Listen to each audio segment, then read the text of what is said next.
St. Peter Claver, as I mentioned, lived in the 1600s.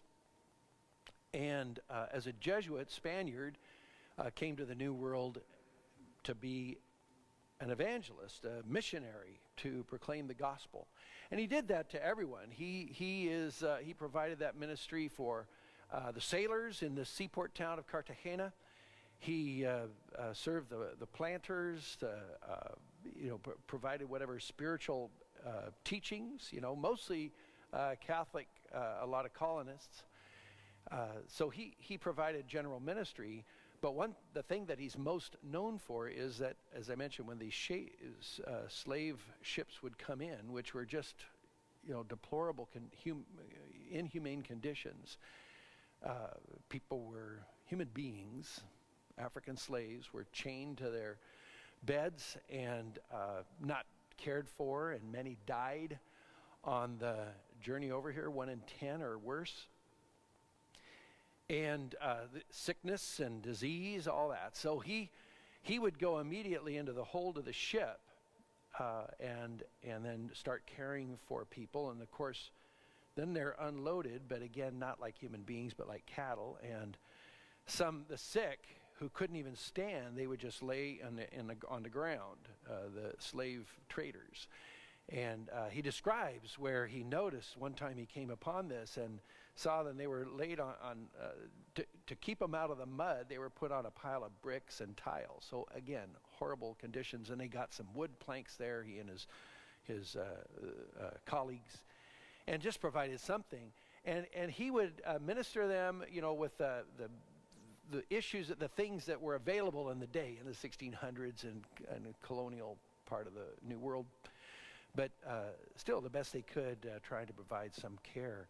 And then also concerned about their spiritual well-being and those who were dying. And so he provided what little catechesis he could as, again, language barriers, and baptized those who asked to be baptized. And he baptized over 300,000, just those who were slaves, brought over as slaves, human beings.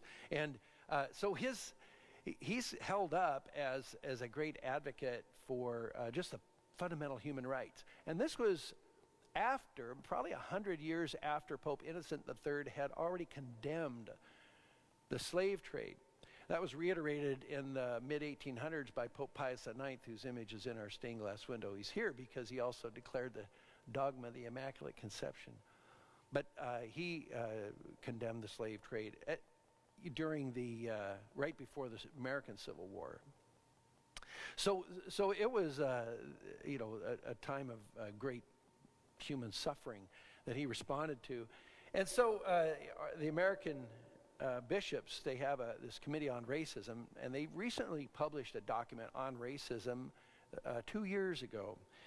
And they had already done one in 1979 and then wanted to reiterate it. The most recent one is called Open Wide Our Hearts, the Enduring Call of Love. A pastoral letter from the full body of the bishops to all the lay faithful and all people of goodwill addressing the evil of racism. But I encourage you to check that out. You can easily find it on the U.S. Bishops website. If you just Google U.S. Bishops racism, it'll pop right up.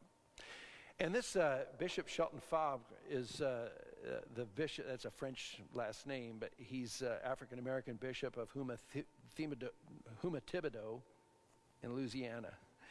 And he just thought today's feast would be a good day to be mindful of, the wounds of racism that still exist in our country, to fast and pray against racism, bigotry, violence and brutality of all kinds, and then fast and pray for peace and civility, racial and ethnic equality, as well as respect and safety for all legitimate forms of both law enforcement and free speech. But I just, it's again good to call these things to attention, and how do we support that with our prayer and thoughts and readings, so I encourage you to educate yourselves on what our church teaches, all consistent with the social teachings of our church and the works of mercy, which are, of course, taught here for us by Christ in this great scene of the separation of the sheep and the goats. but whatever you do for the least of my brothers and sisters, you do for me. It's these are things that are familiar to us, obviously, these fundamental teachings. And of course, now we're mindful of how we apply them and make sure we're applying them everywhere, especially as we face the woundedness that we see is causing so much harm still in our country.